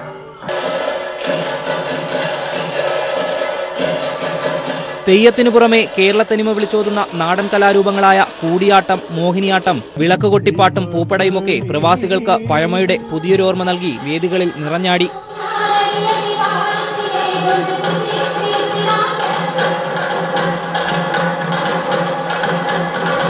ചവിട്ട് നാടകം, ഒപ്പന, തിരുവാതിര തുടങ്ങിയ കലാരൂപങ്ങളും ദൃശ്യാഷ്ടകത്തിന്റെ ഭാഗമായി വേദിയിലെത്തി. വർഷങ്ങൾക്ക് ശേഷം കേരളത്തിലെത്തി ഒരു ഉത്സവത്തിൽ പങ്കെടുത്ത ലഹരിയോടെയായിരുന്നു ലോക കേരള സഭയിൽ പങ്കെടുത്ത പ്രവാസികൾ ദൃശ്യാഷ്ടകം എന്ന പരിപാടി വീക്ഷിച്ചത്. Rinu Sreedhar, news bureau, Thiruvananthapuram. പ്രഥമ കേരള സഭയ്ക്ക് ഇന്ന് സമാപനമാകും. വിവിധ വിഷയങ്ങളിൽ 2 ദിവസമായി നടക്കുന്ന ചർച്ചകൾക്കാണ് മുഖ്യമന്ത്രി ഇന്ന് മറുപടി നൽകുക. വിവരങ്ങളും വിശദാംശങ്ങളുമായി തത്സമയം ഞങ്ങളുടെ പ്രതിനിധി സുനിൽ അരുമാനൂർ ചേരുന്നു. സുനിൽ, വരും നാളുകളിൽ സംസ്ഥാനത്തിന്റെ വിവിധ രംഗത്ത് കൂടുതൽ വിദേശ നിക്ഷേപം ഉണ്ടാകും എന്ന ഒരു പ്രഖ്യാപനം കൂടിയായിരുന്നു ഇന്നലെ ലോക കേരള സഭയിൽ കണ്ടത്. ഒരുപക്ഷെ ഇന്നതിന്റെ സമാപനമെത്തുമ്പോൾ മുഖ്യമന്ത്രി കാര്യങ്ങൾ കൂടുതൽ വിശദീകരിക്കുകയും ചെയ്യും. എന്തൊക്കെയാണ് ഇന്നത്തെ കാര്യപരിപാടികൾ? ജംഷാദ്, ഇന്നിപ്പോൾ രാവിലെ മുതൽ തന്നെ വിവിധ ഗ്രൂപ്പുകൾ തിരിച്ചുള്ള ഉപസമ്മേളനങ്ങൾ ഇപ്പോൾ പുരോഗമിക്കുകയാണ്. ഇപ്പോൾ ടീ ബ്രേക്കിന് വേണ്ടി ഉപസമ്മേളനം പിരിഞ്ഞിരിക്കുകയാണ്. 5 വേദികളിലായിട്ടാണ് ഉപസമ്മേളനം നടക്കുന്നത്. വിവിധ വിഷയങ്ങളെ അധികരിച്ചുകൊണ്ടുള്ള ചർച്ചകളാണ് ഈ ഉപസമ്മേളനത്തിൽ നടക്കുന്നത്. ഇന്നലെയും വിവിധ വിഷയങ്ങൾ ആധാരമാക്കിയുള്ള ചർച്ചകൾ നടന്നു. ഇതിൻ്റെ എല്ലാം കൂടെ ഒരു സമഗ്രമായിട്ടുള്ള ഒരു അവലോകനമായിരിക്കും ഉച്ചയ്ക്ക് ശേഷം പൊതുവായി ഈ സഭാ സമ്മേളനം നടക്കുന്ന ഹാളിനകത്തേക്ക് ചർച്ചയായി വരുന്നത്. അതിനുശേഷമായിരിക്കും ഏതൊക്കെ നടപടികൾ ഈ ചർച്ച ചെയ്ത വിഷയങ്ങളിൽ സംസ്ഥാന സർക്കാരിൻ്റെ ഭാഗത്തു നിന്ന് ഏതൊക്കെ നടപടികൾ സ്വീകരിക്കാനാകും, എന്തൊക്കെയാണ് അതുമായി ബന്ധപ്പെട്ട് ചെയ്യാൻ ഒരുങ്ങുന്ന കാര്യങ്ങൾ, അതുപോലെ ഏതൊക്കെ നടപടികൾ സ്വീകരിച്ചു കഴിഞ്ഞു തുടങ്ങിയ കാര്യങ്ങളൊക്കെ മുഖ്യമന്ത്രി തന്നെ തൻ്റെ പ്രഭാഷണത്തിൽ വിശദീകരിക്കുകയും ചെയ്യും. ഇന്നിപ്പോൾ രാവിലെ ഈ സഭയിൽ നടന്നത് സ്ത്രീ പ്രവാസികളുമായി ബന്ധപ്പെട്ട വിഷയങ്ങളായിരുന്നു. വിവിധ രാജ്യങ്ങളിൽ എത്തുന്ന സ്ത്രീ പ്രവാസികൾ വലിയ രീതിയിൽ ചൂഷണം ചെയ്യപ്പെടുന്നു. ഒന്നും വിദ്യാഭ്യാസം ഇല്ലാതെ ജോലിക്കെത്തുന്ന യുവതികളുടെ പ്രശ്നമുണ്ട്. അതുപോലെ വിസ തട്ടിപ്പിന് ഇരയാകുന്നവർ പലപ്പോഴും അവിടെ ഒരു വിസയിൽ പോയി മറ്റൊരു ജോലി ചെയ്യേണ്ട സാഹചര്യം, അവിടെ തൊഴിൽ ചൂഷണം അടക്കമുള്ളവയും നാട്ടിലേക്ക് തിരിച്ചു വരാൻ പറ്റാത്തൊരു സാഹചര്യം ഉണ്ട് എന്നുള്ളതാണ് വിവിധ രാജ്യങ്ങളുടെ പ്രതിനിധികളായി എത്തിയവർ ഇവിടെ ഈ ചർച്ചയിൽ പങ്കുവച്ചത്. അതുകൊണ്ട് തന്നെ സമഗ്രമായിട്ടുള്ള ഒരു അവബോധം, അതുപോലെ എയർപോർട്ടിൽ ഇവർക്ക് വേണ്ട നിർദ്ദേശങ്ങൾ നൽകുന്നതിന് വേണ്ടി പ്രത്യേകിച്ചൊരു സംവിധാനം, അതുപോലെ ഏത് രാജ്യത്താണോ ചെന്നിറങ്ങുന്നത് അവിടെ എന്തൊക്കെയാണ് നിങ്ങൾക്ക് ലഭിക്കുന്ന നിയമസഹായങ്ങൾ, അവിടെ എന്തൊക്കെ ഒരു സഹായം നിങ്ങൾക്ക് ലഭ്യമാകുമെന്നുള്ള സംബന്ധിച്ച് വിശദീകരിക്കുന്ന ഒരു കാർഡ് എമിഗ്രേഷനിലൊപ്പം തന്നെ നൽകുന്ന സംവിധാനം, ഇത്തരം ആവശ്യങ്ങളാണ് ഇവർ മുന്നോട്ട് വെച്ചത്. പല കേന്ദ്രങ്ങളിലും നിരവധി യുവതികളെ കൊണ്ടുപോകുന്നത് യുവതികൾ തന്നെയാണ്. അത് വലിയ രീതിയിലുള്ള റാക്കറ്റ് തന്നെ പ്രവർത്തിക്കുന്നുണ്ട്. പ്രത്യേകിച്ച് ഹോട്ടൽ മേഖലകളിലേക്ക് യുവതികളെ കൊണ്ടുപോയി അവിടെ സെക്സ് വർക്കേഴ്സായി ഉപയോഗിക്കുന്ന തരത്തിലുള്ള പ്രശ്നങ്ങളാണ്. നിരവധി ആളുകൾ പ്രത്യേകിച്ച് ഗൾഫ് മേഖല കേന്ദ്രീകരിച്ചാണ് അത്തരം കൂടുതൽ പ്രവർത്തനം വരുന്നത്. അത്തരം കാര്യങ്ങളാണ് പ്രതിനിധികൾ ചൂണ്ടിക്കാട്ടിയത്. ഇതെല്ലാം കണക്കിലെടുത്തുകൊണ്ട് തന്നെയുള്ള ഒരു നിർദ്ദേശങ്ങളൊക്കെയാണ് അവർ ഉയർത്തിവെച്ചിട്ടുള്ളത്. ഇതിന് സർക്കാരിൻ്റെ ഭാഗത്തു നിന്നുള്ള സമഗ്രമായിട്ടുള്ള ഒരു തീരുമാനം അത് ഏത് തരത്തിലാണ് എന്നുള്ളത് നമുക്ക് ഉച്ചയ്ക്ക് ശേഷം പറയാൻ സാധിക്കും. ധനകാര്യത്തിൻ്റെയും അതുപോലെ വിദ്യാഭ്യാസം, സാംസ്കാരികം, ടൂറിസം തുടങ്ങിയ മേഖലകൾ തിരിച്ചുള്ള ചർച്ചകളും ഉച്ചയ്ക്ക് ശേഷം പുരോഗമിക്കും. 2:30 മണിക്ക് ശേഷമാണ് പൊതുസമ്മേളനം വീണ്ടും ചേരുന്നത്. അത് ഈ എല്ലാ ഗ്രൂപ്പുകളും ചർച്ച ചെയ്ത വിഷയം ഒന്നുകൂടെ ക്രോഡീകരിച്ചുകൊണ്ട് അവതരിപ്പിക്കുകയും അതിനുശേഷമായിരിക്കും മുഖ്യമന്ത്രി ഈ വിഷയത്തിൽ സഭയുടെ ആദ്യ സമ്മേളനത്തിൽ, ലോക കേരള സഭയുടെ ആദ്യ സമ്മേളനത്തിൻ്റെ ഈ ചർച്ചയിലൂടെ ഉടലെടുത്ത കാര്യങ്ങൾ, ഈ സമ്മേളനത്തിൽ എന്തൊക്കെ തീരുമാനങ്ങളാണ് കൈക്കൊണ്ടിരിക്കുന്നത് എന്നുള്ള സംബന്ധിച്ച് ഔദ്യോഗികമായിട്ടുള്ള ഒരു പ്രഖ്യാപനം നടത്തുക. ശരി സുനിൽ അരുമാനൂരാണ് വിശദാംശങ്ങൾ നൽകിയത്. പ്രഥമ ലോക കേരള സഭ ഇന്ന് സമാപിക്കും. വിവിധ വിഷയങ്ങളിൽ 2 ദിവസമായി നടന്ന ചർച്ചകൾക്ക് ഇന്ന് മുഖ്യമന്ത്രി മറുപടി പറയും. ഇപ്പോൾ പ്രവാസികളായ സ്ത്രീകൾ അനുഭവിക്കുന്ന പ്രശ്നങ്ങളുമായി ബന്ധപ്പെട്ട കാര്യങ്ങളും അതിൻ്റെ ചർച്ചകളുമാണ് പുരോഗമിക്കുന്നതെന്ന് ഞങ്ങളുടെ പ്രതിനിധി സുനിൽ അരുമാനൂർ റിപ്പോർട്ട് ചെയ്യുന്നു. വാർത്തകളിലേക്ക്. കശ്മീരിലെ സർക്കാർ സ്കൂളുകൾക്കും മദ്രസകൾക്കും എതിരെ ഇന്ത്യൻ കരസേനാ മേധാവി. കശ്മീരിലെ സർക്കാർ സ്കൂളുകളിലെയും ചില മദ്രസകളിലെയും പഠന രീതികൾ തെറ്റാണെന്നും കുട്ടികളിലേക്ക് തെറ്റായ സന്ദേശങ്ങൾ എത്തുന്നുണ്ടെന്നും അദ്ദേഹം കുറ്റപ്പെടുത്തി. ദോക്ലായിൽ ചൈന പിന്നോട്ട് വലിഞ്ഞില്ലെങ്കിലും ശൈത്യകാലത്തിന് ശേഷം വീണ്ടും ചൈന പ്രകോപനമുണ്ടാക്കാൻ സാധ്യതയുണ്ടെന്നും ഇന്ത്യൻ കരസേനാ മേധാവി പറഞ്ഞു. സൈനിക ദിനത്തിന് മുന്നോടിയായി ദില്ലിയിൽ നടന്ന വാർത്താ സമ്മേളനത്തിലാണ് ഇക്കാര്യങ്ങൾ അദ്ദേഹം വ്യക്തമാക്കിയത്. കശ്മീരിലെ സർക്കാർ സ്കൂളുകളിലെയും മദ്രസകളിലെയും പഠന രീതിയിൽ ഗുരുതരമായ അപാകതകളാണുള്ളതെന്ന് ഇന്ത്യൻ കരസേനാ മേധാവി ബിപിൻ റാവത്ത് കുറ്റപ്പെടുത്തി. സർക്കാർ സ്കൂളുകളിൽ ഇന്ത്യയുടെ ഭൂപടത്തിനൊപ്പം കാശ്മീരിന്റെ കൂടി ഭൂപടം സ്ഥാപിച്ചിട്ടുണ്ട്. മദ്രസകളിലൂടെയും സർക്കാർ സ്കൂളുകളിലൂടെയും കുട്ടികളിലേക്ക് തെറ്റായ സന്ദേശങ്ങൾ എത്തുന്നുണ്ടെന്നും ബിപിൻ റാവത്ത് വ്യക്തമാക്കി. സൈനിക ദിനത്തിന് മുന്നോടിയായി ദില്ലിയിൽ നടത്തിയ വാർത്താ സമ്മേളനത്തിൽ സംസാരിക്കുകയായിരുന്നു കരസേന മേധാവി. What is being taught, the teachers, what they are teaching them is something which is, which should not be taught to them. They are being taught of, if you go to any Kashmir school, you will find two maps. One is the map of India and one is the map of Jammu and Kashmir. There are always two maps in every classroom. Why should there be a separate map of Jammu and Kashmir? So, the basic ground lies here. Indian അതിർത്തിയിൽ China ഉയർത്തുന്നത് വലിയ സമ്മർദ്ദമാണ്. ദോക്ലായിൽ China പിന്മാറിയെങ്കിലും ശൈത്യകാലത്തിന് ശേഷം China വീണ്ടും പ്രകോപനമുണ്ടാക്കാൻ സാധ്യതയുണ്ട്. എന്നാൽ എന്ത് പ്രകോപനവും നേരിടാൻ India പൂർണ്ണ സജ്ജമാണെന്നും കരസേനാ മേധാവി ബിപിൻ റാവത്ത് പറഞ്ഞു. ചൈന ശക്തമായ രാജ്യമായിരിക്കാം, എന്നാൽ ഇന്ത്യ ദുർബലമായ രാജ്യമല്ലെന്നും ബിപിൻ റാവത്ത് വ്യക്തമാക്കി. തെക്കൻ കാശ്മീരിന് പ്രാധാന്യം നൽകിയായിരുന്നു കഴിഞ്ഞ വർഷം നുഴഞ്ഞുകയറ്റത്തിനെതിരെ സേനയുടെ നീക്കം. എന്നാൽ ഈ വർഷം വടക്കൻ മേഖലകളിൽ സൈനിക നടപടികൾ ശക്തമാക്കുമെന്നും പാകിസ്ഥാന് US നൽകിയ മുന്നറിയിപ്പിന്റെ ഫലം എന്താണെന്നറിയാൻ കാത്തിരിക്കുകയാണെന്നും അദ്ദേഹം കൂട്ടിച്ചേർത്തു. News bureau, Delhi. ഇടമൺ ചെങ്കോട്ട പാതയിൽ ട്രെയിൻ ഗതാഗതം പുനഃസ്ഥാപിക്കുന്നതിന്റെ ഭാഗമായി സ്ഥലത്ത് സുരക്ഷാ പരിശോധന ശക്തമാക്കി തുടങ്ങി. ബംഗളൂരുവിൽ നിന്നെത്തിയ റെയിൽവേ സുരക്ഷാ കമ്മീഷണറുടെ നേതൃത്വത്തിൽ ഉള്ള സംഘമാണ് പരിശോധന നടത്തുന്നത്. പുനലൂർ ചെങ്കോട്ട പാതയിൽ ഇടമൺ മുതൽ ആര്യങ്കാവ് വരെയുള്ള ഭാഗത്താണ് നിർമ്മാണ പ്രവർത്തനങ്ങൾ പൂർത്തിയാകാനുള്ളത്. നിർമ്മാണം പൂർത്തിയാക്കി 1-2 മാസത്തിനകം ട്രെയിൻ ഗതാഗതം വീണ്ടും തുടങ്ങാനുള്ള ശ്രമത്തിലാണ് റെയിൽവേ. ഇതിന്റെ ഭാഗമായാണ് സുരക്ഷാ കമ്മീഷണർ KA മനോഹരനും സംഘവും സ്ഥലത്തെത്തി പരിശോധന നടത്തിയത്.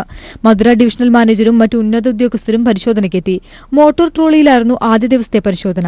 സ്റ്റേഷനുകളും സിഗ്നൽ സംവിധാനങ്ങളും അനുബന്ധ സൌകര്യങ്ങളും സംഘം പരിശോധിച്ചു. ശനിയാഴ്ചയാകും ട്രെയിൻ എഞ്ചിൻ ഓടിച്ചുള്ള പരീക്ഷണം. നേരത്തെ ഇടമൺ സ്റ്റേഷന് സമീപം പാളത്തിൽ സുരക്ഷാ വീഴ്ച കണ്ടെത്തിയതിനെ തുടർന്ന് ഗതാഗതം നിർത്തി പാളം മാറ്റിയിരുന്നു. ഇവിടുത്തെ ഇപ്പോഴത്തെ അവസ്ഥയും കമ്മീഷണർ വിശദമായി പരിശോധിക്കും. നവീകരിച്ച തെന്മല റെയിൽവേ സ്റ്റേഷന്റെ ഉദ്ഘാടനം കമ്മീഷണർ നിർവഹിക്കുമെന്ന് നേരത്തെ അറിയിച്ചിരുന്നെങ്കിലും ജനപ്രതിനിധികളെ ക്ഷണിച്ചില്ലെന്ന പരാതിയെ തുടർന്ന് മാറ്റിവെച്ചു. ന്യൂസ് ബ്യൂറോ, കൊല്ലം. കാസർഗോഡ് പനയായിലെ വീട്ടമ്മ ദേവകി കൊല്ലപ്പെട്ട് 1 വർഷം തികഞ്ഞിട്ടും ഘാതകർ ഇനിയും അറസ്റ്റിലായിട്ടില്ല. ക്രൈംബ്രാഞ്ചാണ് കേസ് അന്വേഷിക്കുന്നത്. അന്വേഷണം ശക്തമാക്കി ഘാതകരെ ഉടൻ പിടികൂടണമെന്നാവശ്യപ്പെട്ട് CPIM നേതൃത്വം നൽകുന്ന ആക്ഷൻ കമ്മിറ്റി പെരുങ്ങാട്ടടുക്കത്ത് സത്യാഗ്രഹം ആരംഭിച്ചു. കാസർഗോഡ് പനയാൽ കാട്ടിയെടുക്കത്തെ ദേവകി തനിച്ചാണ് വീട്ടിൽ താമസിച്ചിരുന്നത്. കഴിഞ്ഞ വർഷം ജനുവരി 12-നാണ് ദുരൂഹ സാഹചര്യത്തിൽ വീട്ടിൽ മരിച്ച നിലയിൽ ദേവകിയെ കണ്ടെത്തിയത്. കൊലപാതകമാണെന്ന് സ്ഥിരീകരിക്കപ്പെട്ടതിനെ തുടർന്ന് കാഞ്ഞങ്ങാട് ഡിവൈഎസ്പിയുടെ മേൽനോട്ടത്തിൽ ലോക്കൽ പോലീസ് ഊർജിത അന്വേഷണം നടത്തിയെങ്കിലും തുമ്പൊന്നും ലഭിച്ചില്ല. തുടർന്ന് CPIM നേതൃത്വത്തിലുള്ള ആക്ഷൻ കമ്മിറ്റി ആവശ്യപ്പെട്ടതിനെ തുടർന്ന് മുഖ്യമന്ത്രി പിണറായി വിജയന്റെ നിർദ്ദേശപ്രകാരം തുടരന്വേഷണം ക്രൈംബ്രാഞ്ചിനെ ഏൽപ്പിച്ചു. ക്രൈംബ്രാഞ്ച് SP-യുടെ മേൽനോട്ടത്തിലാണ് ഇപ്പോൾ അന്വേഷണം. കൊല നടന്ന് 1 വർഷം പിന്നിട്ടിട്ടും ഘാതകരെ പിടികൂടാൻ കഴിയാത്ത സാഹചര്യത്തിലാണ് കൂടുതൽ ശക്തമായ അന്വേഷണം ആവശ്യപ്പെട്ട് ആക്ഷൻ കമ്മിറ്റി സത്യാഗ്രഹ സമരം സംഘടിപ്പിച്ചതെന്ന് മുൻ ഉദുമ MLA KV കുഞ്ഞിരാമൻ പറഞ്ഞു. 1 വർഷം പൂർത്തിയാകുന്ന ഘട്ടത്തിലും യഥാർത്ഥ കുറ്റവാളികളെ കണ്ടെത്താൻ വേണ്ടിയിട്ട് സാധിച്ചിട്ടില്ല എന്നുള്ളത് ആളുകളിൽ ഒരു വല്ലാത്ത ആശങ്ക ജനിപ്പിച്ചിട്ടുണ്ട്. അതുകൊണ്ട് വളരെ വേഗം ഈ സംഭവത്തിന് ഉത്തരവാദികളായ ആളുകളെ കണ്ടെത്തി ജനങ്ങൾക്കിടയിലുള്ള ആശങ്കയും സംശയങ്ങളും ദൂരീകരിക്കാൻ ആവശ്യമായിട്ടുള്ള സംവിധാനം ഉണ്ടാക്കുന്നതിന് പോലീസ് മുൻകൈയെടുക്കണമെന്ന് ആവശ്യപ്പെട്ടുകൊണ്ട് തന്നെയാണ് ആക്ഷൻ കമ്മിറ്റിയുടെ നേതൃത്വത്തിൽ ഇങ്ങനെ ഒരു സത്യാഗ്രഹ സമരം സംഘടിപ്പിക്കാൻ പാർട്ടി മുന്നോട്ടേക്ക് വന്നിട്ടുള്ളത്. CPIM സംസ്ഥാന കമ്മിറ്റി അംഗം KP സതീഷ് ചന്ദ്രൻ സമരം ഉദ്ഘാടനം ചെയ്തു. ദേവകിയുടെ മക്കൾ ഉൾപ്പെടെയുള്ള ബന്ധുക്കളും നാട്ടുകാരും സമരത്തിൽ പങ്കെടുത്തു. News bureau, Kasaragod. CPIM Alappuzha ജില്ലാ സമ്മേളനത്തിന് തുടക്കമായി. VS അച്യുതാനന്ദൻ ദീപശിഖ കൊളുത്തി. G സുധാകരൻ പതാക ഉയർത്തിയതോടെയാണ് സമ്മേളനത്തിന് തുടക്കമായത്. ഇപ്പോൾ പ്രതിനിധി സമ്മേളനം ഉദ്ഘാടനം ചെയ്ത് കോടിയേരി സംസാരിക്കുകയാണ്. തത്സമയം കാലഘട്ടമാണ്.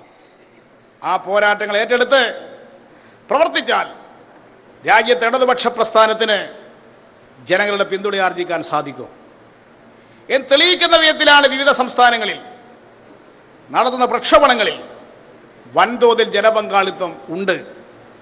കർഷക പോരാട്ടങ്ങളിൽ, വിദ്യാർത്ഥി സമരങ്ങളിൽ, തൊഴിലാളി പ്രക്ഷോഭങ്ങളിൽ ജനങ്ങൾ കൂടുതലായി അണിനിരക്കുന്നത് ഈ പ്രശ്നങ്ങൾ നാം ഏറ്റെടുക്കുമ്പോഴാണ്.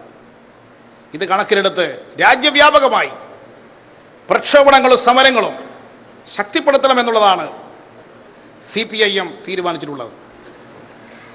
കേരളത്തിലെ സംഭവങ്ങളും നമ്മുടെ പാർട്ടി സ്വാഭാവികമായും കേരളത്തിലെ വിവിധ സമ്മേളനങ്ങളിൽ പരിശോധിക്കേണ്ടതാണ്. കഴിഞ്ഞ നിയമസഭാ തെരഞ്ഞെടുപ്പിൽ മതനിരപേക്ഷത സംരക്ഷിക്കാൻ, സാമൂഹ്യനീതി, സമഗ്ര വികസനം എന്ന മുദ്രാവാക്യം മുന്നോട്ട് വെച്ചുകൊണ്ടാണ് നാം തെരഞ്ഞെടുപ്പിനെ അഭിമുഖീകരിച്ചത്. ആ തെരഞ്ഞെടുപ്പിൽ കേരളത്തിലെ ജനങ്ങൾ ഇടതുപക്ഷത്തെ പിന്താങ്ങി. ഇടതുപക്ഷത്തിന് നിയമസഭയിൽ 91 സീറ്റ് നേടാൻ സാധിച്ചു. BJP മുന്നണിയെ ജനങ്ങൾ 1 സീറ്റ് മാത്രം നൽകി. ശക്തമായുള്ള പ്രതികരണം വർഗീയ മുന്നണിക്ക് കൊടുക്കാൻ സാധിച്ചു. ഇതിൻ്റെ ഫലമായി കേരളത്തിൽ അധികാരത്തിൽ വന്ന ഇടതുപക്ഷ സർക്കാർ 20 മാസക്കാലം കൊണ്ട് ജനക്ഷേമകരമായ ഒട്ടേറെ പ്രവർത്തനങ്ങൾ സ്വീകരിച്ച് സാമൂഹ്യതയിൽ അധിഷ്ഠിതമായ സർവതല സ്പർശിയായ വികസന പദ്ധതികൾ നടപ്പാക്കാനാണ് ശ്രമിച്ചുകൊണ്ടിരിക്കുന്നത്. ഇതിൻ്റെ ഭാഗമായി എല്ലാ മേഖലകളിലും മാറ്റങ്ങൾ വരുത്താൻ ഗവൺമെൻറ് ഇടപെട്ടുകൊണ്ടിരിക്കുകയാണ്. അതിൻ്റെ ലക്ഷ്യം നേടുന്നതിന് വേണ്ടിയാണ് 4 മിഷനുകൾ പ്രഖ്യാപിച്ചിട്ടുള്ളത്. എല്ലാവർക്കും വീട് വെച്ചു കൊടുക്കാനുള്ള ലൈഫ് പദ്ധതി, ആരോഗ്യമേഖല ശക്തിപ്പെടുത്താൻ പ്രഖ്യാപിച്ച ആർദ്രം പദ്ധതി, വിദ്യാഭ്യാസ രംഗത്തെ വാണിജ്യവൽക്കരണത്തിനെതിരെ സ്വീകരിക്കുന്ന ബദൽ കാഴ്ചപ്പാടിൻ്റെ ഫലമായിട്ടാണ് ഗവൺമെൻറ് സ്കൂളുകളും എയ്ഡഡ് സ്കൂളുകളും മികവിൻ്റെ കേന്ദ്രങ്ങളാക്കാൻ നടത്തിക്കൊണ്ടിരിക്കുന്ന പ്രവർത്തനങ്ങൾ. കാർഷിക മേഖലയിൽ ഉൽപാദന വർധന ലക്ഷ്യം വെച്ചുകൊണ്ടാണ് ഹരിത കേരളം പദ്ധതി പ്രഖ്യാപിച്ചിട്ടുള്ളത്. ഇതോടൊപ്പം ദുർബല ജനവിഭാഗങ്ങൾക്ക് ആശ്വാസം നൽകിക്കൊണ്ടുള്ള പെൻഷൻ 600 രൂപ പെൻഷൻ 1100 രൂപയായി വർദ്ധിപ്പിച്ചതും, പെൻഷൻ ഇല്ലാതിരുന്ന വിവിധ ജനവിഭാഗങ്ങൾക്ക് പുതിയ പെൻഷൻ പ്രഖ്യാപിക്കാൻ കഴിഞ്ഞതും, സാമൂഹ്യ സുരക്ഷാ പദ്ധതികൾ കൂടുതൽ ഏറ്റെടുക്കാൻ ഗവൺമെൻറ് ഇടപെട്ടതിൻ്റെ ഫലമാണ്. സ്ത്രീകൾ, പട്ടികജാതി പട്ടികവർഗം, മത്സ്യത്തൊഴിലാളികൾ, ഭിന്നശേഷിക്കാർ തുടങ്ങിയവരുടെ പ്രശ്നങ്ങൾക്കാണ്, പാർശ്വവൽക്കരിക്കപ്പെട്ട ജനവിഭാഗങ്ങളുടെ പ്രശ്നങ്ങൾക്ക് സർക്കാർ പ്രത്യേക പരിഗണന ഈ കാലഘട്ടത്തിൽ കൊടുത്തിട്ടുള്ളത്. ദേവസ്വം നിയമനങ്ങളിൽ സാമൂഹ്യനീതി ഉറപ്പുവരുത്താനാണ് ഇലക്ഷൻ കാലത്ത് പ്രഖ്യാപിച്ച സംവരണ നയം ദേവസ്വം നിയമനങ്ങളിൽ വരുത്താൻ LDF ഗവൺമെൻറ് തീരുമാനിച്ചത്. 140 ശാന്തിക്കാരെ ദേവസ്വം റിക്രൂട്ട്മെൻറ്റ് ബോർഡ് വഴി നിയമിച്ചപ്പോൾ അതിൽ 78 പേർ അബ്രാഹ്മണന്മാരെ ശാന്തിക്കാരായി നിശ്ചയിക്കാൻ സാധിച്ചത് ദേശീയ തലത്തിൽ തന്നെ ശ്രദ്ധിക്കപ്പെട്ടൊരു സംഭവമാണ്. ഇങ്ങനെ ഓരോ മേഖലകളിലും ഗവൺമെൻറ് നടത്തിയ ഇടപെടലുകൾ ശ്രദ്ധേയമായിരുന്നു. പ്രവാസികൾ 50 ലക്ഷത്തിലധികമുള്ള നമ്മുടെ സംസ്ഥാനത്ത് പ്രവാസി പ്രശ്നം അതിലിടപെടാനാണ് അഖില ലോക കേരള സഭ ചേർന്നുകൊണ്ട് പ്രവാസി പങ്കാളിത്തത്തോടു കൂടിയിട്ടുള്ള ഒരു പ്രവാസി വികസന നയം നടപ്പാക്കാൻ LDF സർക്കാർ തീരുമാനിച്ചിട്ടുള്ളത്. UDF ഗവൺമെൻറ് കാലത്ത് ഇവിടെ നടപ്പാക്കിയ നയം ഉദാരവൽക്കരണ നയമായിരുന്നു. അതിനൊരു ബദൽ നടപ്പാക്കാനാണ് എല്ലാ രംഗത്തും ഇടതുപക്ഷ സർക്കാർ ഇടപെട്ടുകൊണ്ടിരിക്കുന്നത്. ഈ ഗവൺമെൻറ്റിനെ 5 കൊല്ലം ഭരിക്കാൻ അനുവദിക്കുകയില്ല എന്ന പ്രഖ്യാപനത്തോടു കൂടിയാണ് BJPയും കോൺഗ്രസും ഇന്ന് പ്രവർത്തിച്ചുകൊണ്ടിരിക്കുന്നത്. അതിൻ്റെ ഭാഗമായി ക്രമസമാധാന പ്രശ്നങ്ങൾ ഉണ്ടാക്കാൻ പ്രതിപക്ഷം ശ്രമിക്കുകയാണ്. RSS ഇതിനുവേണ്ടി സംഘടിതമായി കേരളത്തിൽ പ്രവർത്തിക്കുകയാണ്. കലാപങ്ങൾ ഉണ്ടാക്കുകയാണ് RSSൻ്റെ ലക്ഷ്യം. അതിനുവേണ്ടി മലപ്പുറത്ത് മതം മാറിയതിൻ്റെ പേരിൽ ഒരു ഫൈസലിനെ കൊന്നതും, കാസർഗോഡ് മുസ്ലിം പള്ളിയിൽ കയറി ഒരു മൗലവിയെ കൊന്നതും ഈ ഉദ്ദേശത്തോടു കൂടിയായിരുന്നു. പക്ഷേ ശക്തമായ മതനിരപേക്ഷ കാഴ്ചപ്പാടുള്ള നമ്മുടെ സമൂഹത്തിൽ അവരുടെ ലക്ഷ്യം നേടാൻ കഴിയുന്നില്ല. ഇതിന് തടസ്സം CPM ആണെന്ന് വരുമ്പോൾ CPMനെ പ്രവർത്തകന്മാരെ കായികമായി ആക്രമിക്കുക, കൊലപാതകം നടത്തുക എന്നതാണ് RSS സ്വീകരിച്ചുകൊണ്ടിരിക്കുന്ന സമീപനം. BJP സ്വീകരിക്കുന്ന ഇത്തരം നിലപാടുകളെ എതിർക്കാൻ കോൺഗ്രസ് തയ്യാറല്ല. കോൺഗ്രസിൻ്റെ എതിർപ്പ് CPM-നോട് മാത്രമാണ്. CPM വിരുദ്ധ പ്രസ്ഥാനമായിട്ടാണ് കേരളത്തിലെ UDF പ്രവർത്തിക്കുന്നത്. അതുകൊണ്ടാണ് CPM-നെതിരായിട്ട് ആരെന്ത് പറഞ്ഞാലും BJP-യും കോൺഗ്രസും അതിൽ തുല്യ പങ്കാളിത്തം വഹിച്ചുകൊണ്ടിരിക്കുകയാണ്. കേരളവും ഇന്ത്യയും ആദരിക്കുന്ന സഖാവ് AKGക്കെതിരെ ഒരാളും പറയാൻ തയ്യാറാകാത്തൊരു കാര്യം ഒരു കോൺഗ്രസിൻ്റെ MLA പറഞ്ഞപ്പോൾ ആ MLA തിരുത്തിക്കാനല്ല കോൺഗ്രസ് നേതൃത്വം തയ്യാറായത്. മണിശങ്കർ അയ്യർ എന്നുള്ള കോൺഗ്രസ് നേതാവ് മോദിക്കെതിരെ നീജ് ആദ്മി എന്ന് പറഞ്ഞപ്പോൾ മോദിക്കെതിരായിട്ട് അങ്ങനെ ഒരു പരാമർശം പാടില്ല എന്ന് പറഞ്ഞ് മണിശങ്കർ അയ്യർ എന്ന് പറയുന്ന കോൺഗ്രസ് നേതാവിനെ കോൺഗ്രസ് നിന്ന് പുറത്താക്കി. എന്നാൽ ഈ കോൺഗ്രസ് MLA തൃത്താല MLA AKGക്കെതിരായിട്ടാണ് പറഞ്ഞത് എന്നതുകൊണ്ട് അദ്ദേഹത്തെ പട്ടും വളയും കൊടുത്ത് ആദരിക്കുകയാണ് കോൺഗ്രസ് നേതാക്കന്മാർ ചെയ്യുന്നത്.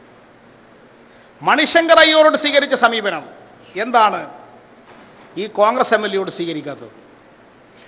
ആ കോൺഗ്രസ് MLA മോദിക്കെതിരായിട്ടായിരുന്നു ഇങ്ങനൊരു പരാമർശം നടത്തിയതെങ്കിൽ ആ കോൺഗ്രസ് MLA-യെ കോൺഗ്രസ് നിന്ന് പുറത്താക്കുമായിരുന്നില്ലേ? ഇപ്പോൾ CPM-നെതിരായിട്ട് എന്തും പറയാം. AKGയോടൊപ്പം പ്രവർത്തിച്ച സഖാവ് VS ആ MLA-യുടെ ഈ നിലപാടിനെ എതിർത്തുകൊണ്ട് ഒരു ലേഖനം എഴുതി. സഖാവ് VS-നെതിരെ എന്തെല്ലാം കാര്യങ്ങളാണ് അതേ MLA ഇപ്പോൾ വിളിച്ചു പറഞ്ഞിരിക്കുന്നത്. ഇപ്പോൾ സമൂഹം വിലപ്പെട്ടവരായി കരുതുന്ന വ്യക്തികളെ സമൂഹ മധ്യത്തിൽ ഇടിച്ചു താഴ്ത്തുക എന്നുള്ളതാണ് ഒരു വിഭാഗം കോൺഗ്രസ് നേതാക്കന്മാർ സ്വീകരിക്കുന്ന സമീപനം. ഇതിന് BJP കൂട്ടുനിൽക്കുകയാണ് ചെയ്യുന്നത്. ഇതിൽ നിന്ന് വ്യക്തമാക്കുന്ന രണ്ട് കൂട്ടർക്കും CPM വിരുദ്ധ നിലപാടുകളാണ്. അതിൽ ഒറ്റക്കെട്ടായി നിൽക്കുന്ന സ്ഥിതിയാണ് ഇവരിന്ന് സ്വീകരിക്കുന്നത്.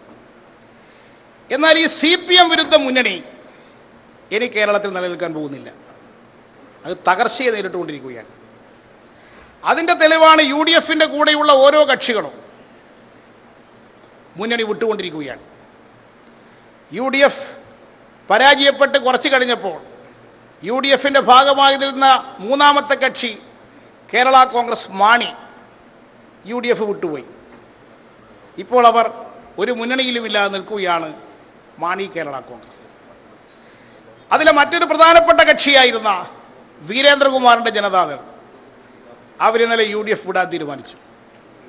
ഇപ്പോൾ ആരാണ് ഇനി UDF-ലുള്ളത്? കോൺഗ്രസും മുസ്ലിം ലീഗും മാത്രമുള്ള മുന്നണിയായി ഈ മുന്നണി ഇപ്പോൾ UDF മാറിയിരിക്കുകയാണ്. ഈ ഐക്യജനാധിപത്യ മുന്നണി ഇനിയും ശിഥിലീകരിക്കപ്പെടാനാണ് പോകുന്നത്. BJP-യുടെ മുന്നണിയും തകർച്ചയെ നേരിട്ടുകൊണ്ടിരിക്കുകയാണ്. ആ മുന്നണിയുടെ ഭാഗമായി നിൽക്കുന്ന കക്ഷികൾ പരസ്യമായ അസംതൃപ്തി പ്രകടിപ്പിക്കാൻ തുടങ്ങി. CPM വിരുദ്ധത മാത്രം കൈമുതലാക്കി രൂപീകരിച്ച ഈ മുന്നണികളെല്ലാം തകർച്ചയെ നേരിട്ടുകൊണ്ടിരിക്കുകയാണ്. ഈ സാഹചര്യത്തിൽ ഇടതുപക്ഷ ജനാധിപത്യ പ്രസ്ഥാനത്തിന് കൂടുതൽ ശക്തി പ്രാപിക്കാൻ കഴിയും. കൂടുതൽ ബഹുജനങ്ങളെ ഇടതുപക്ഷ ജനാധിപത്യത്തിൻ്റെ ഭാഗമായി മാറ്റാൻ സാധിക്കുന്ന ഒരു രാഷ്ട്രീയ സാഹചര്യം സംസ്ഥാനത്ത് വളർന്നു വന്നിട്ടുണ്ട്. അത് ഇന്നത്തെ ഐക്യജനാധിപത്യ മുന്നണിയെയും BJP മുന്നണിയെയും കൂടുതൽ ഒറ്റപ്പെടുത്തണം. അതിൽ ഇടതുപക്ഷ ജനാധിപത്യ മുന്നണിയുടെ ബഹുജന അടിത്തറ കൂടുതൽ വിപുലീകരിക്കണം. കൂടുതൽ ജനങ്ങളെ നമ്മുടെ പ്രസ്ഥാനത്തിലേക്ക് ആകർഷിക്കണം. അതിനാദ്യം വേണ്ടത് ഇടതുപക്ഷ ജനാധിപത്യ മുന്നണിയിലെ പ്രമുഖ കക്ഷിയായിട്ടുള്ള CPIM നമ്മുടെ സ്വതന്ത്രമായ സ്വാധീനം വർദ്ധിക്കണം. കഴിഞ്ഞ അസംബ്ലി തെരഞ്ഞെടുപ്പിൽ നമ്മുടെ കൂടെ നിൽക്കുന്ന കക്ഷികളെല്ലാം ചേർന്നിട്ടും ഇടതുപക്ഷ ജനാധിപത്യ മുന്നണിക്ക് 50% വോട്ട് കിട്ടിയിട്ടില്ല എന്ന യാഥാർത്ഥ്യം നാം കണക്കിലെടുക്കണം. അതുകൊണ്ട് ഇടതുപക്ഷ ജനാധിപത്യ മുന്നണിയുടെ ബഹുജന ശക്തി വികസിപ്പിക്കുക എന്നത് ഇന്നത്തെ കാലഘട്ടത്തിൽ പ്രധാനമാണ്. അതിൽ നമ്മുടെ സ്വാധീനം എന്നുള്ളതിനേക്കാൾ വിപുലീകരിക്കണം. CPIM-ന്റെ സ്വതന്ത്രമായ ശക്തി വികസിപ്പിക്കുക എന്നത് ഇന്നത്തെ കാലഘട്ടത്തിലെ പ്രധാനപ്പെട്ട സംഘടനാ പ്രവർത്തനമായി പാർട്ടി സഖാക്കൾ ഏറ്റെടുക്കണം. പാർട്ടി ബ്രാഞ്ച് മുതൽ സംസ്ഥാന കമ്മിറ്റി വരെ ഇന്നത്തെ കാലഘട്ടത്തിലെ പ്രധാനപ്പെട്ട സംഘടനാ പ്രവർത്തനമായി ഏറ്റെടുത്ത് പ്രവർത്തിക്കേണ്ടതുണ്ട്. അതിനുവേണ്ടി ആലപ്പുഴ ജില്ലയിലെ പാർട്ടിയെ കൂടുതൽ കരുത്തുറ്റതാക്കുക, കൂടുതൽ ബഹുജന പിന്തുണ നേടുക, എല്ലാ വീടുകളിലും പാർട്ടി സന്ദേശം എത്തിക്കുക. പാർട്ടിയുടെ സന്ദേശമെത്താത്ത ഒരു വീട് പോലും ഇല്ലാതിരിക്കുക. ഈ നിലയിൽ നമുക്ക് പ്രവർത്തിക്കാൻ സാധിക്കത്തക്ക വിധത്തിൽ സംഘടനാപരമായി എന്ത് ചെയ്യണം, അതിൻ്റെ പ്രായോഗികമായ കാര്യങ്ങൾ ചർച്ച ചെയ്ത് തീരുമാനിക്കുന്ന സമ്മേളനമാണ് ഇവിടെ നടക്കുന്ന ഈ ജില്ലാ സമ്മേളനം.